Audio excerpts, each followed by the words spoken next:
Bonjour à tous et bienvenue dans ce défi 30 jours où nous sommes actuellement au 4e jour. Et durant cette journée, je vais vous partager la notion du temps. Alors, chaque matin, vous recevez un cadeau. Vous recevez combien de temps, pensez-vous?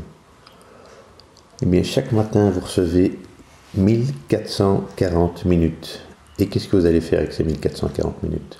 Vous allez les gaspiller, à vous énerver, à perdre votre temps, à attendre les choses, à regarder la télévision, ou bien vous allez les occuper pleinement pour que vous soyez satisfait et que votre journée soit réussie. Certes, vous allez dépenser 480 minutes, à savoir 8 heures, en dormant. Mais sachez que ce n'est pas une perte, et je vous en parlerai un petit peu plus tard dans ce podcast. Vous avez 960 minutes où vous êtes éveillé, présent, et vous pouvez changer les choses dans votre vie. Alors déjà, elles peuvent être utiles et importantes pour votre défi. Vous pouvez les mettre à profit pour faire en sorte que vous allez réussir ce que vous avez décidé d'obtenir, en évitant, comme je l'ai dit tout à l'heure, de perdre du temps par de la mauvaise humeur, en regardant la TV, en discutant avec des personnes où vous allez défendre votre point de vue, mais est-ce que c'est vraiment intéressant, important, ou bien c'est plutôt une perte de temps? Discuter pour construire les choses, oui, mais discuter pour affirmer qu'on a raison, ma foi, je pense vraiment pas que ce soit utile.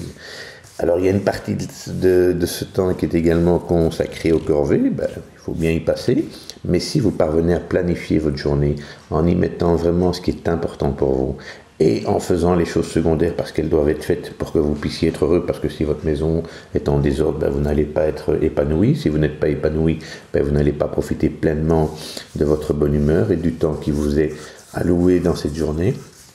Donc, il y a bien sûr des corvées, mais il y a surtout vous.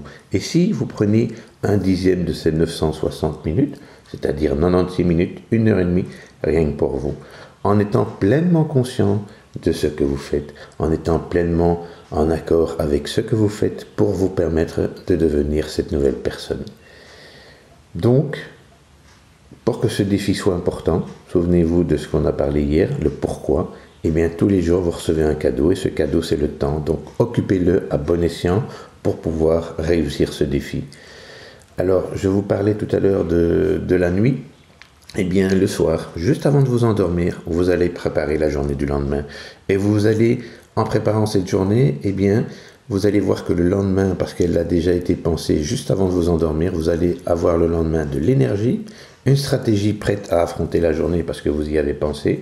Vous allez bien sûr mettre en place quelques minutes pour le défi et vous allez mettre de nouvelles habitudes. Et de ce fait, vous allez être de bonne humeur, vous allez avoir un objectif. Cet objectif va être clair puisque vous l'avez préparé.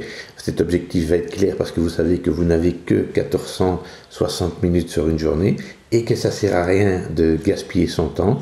Donc, mettez-vous, s'il vous plaît, en harmonie avec votre cœur, avec vos pieds, avec votre tête, je vous l'ai déjà expliqué, et aimez-vous. Aimez-vous et aimez votre entourage pour que vous ayez une qualité de relation, que le temps qui vous soit imparti soit rempli avec gratitude et avec joie, pour que vous puissiez garder cette bonne humeur tout au long de la journée. Alors vous pouvez bien sûr faire l'inverse, c'est être de mauvaise humeur, c'est être rancunier et c'est être triste. Est-ce que ça vaut la peine? Vous n'avez qu'une journée. Et ce qu'il y a de bien avec ça, c'est que le lendemain, on peut recommencer. Et ce qu'on n'a pas bien fait cette journée-ci, parce qu'on a eu des contraintes, ou parce qu'on s'est laissé emporter, ou parce qu'on n'a pas vu le temps passer, eh bien on peut le réparer pour que demain soit un nouveau jour, avec ce qu'on a construit la veille, pour pouvoir faire en sorte que demain soit encore meilleur. Merci pour votre écoute, et je vous attends demain pour le défi numéro 5.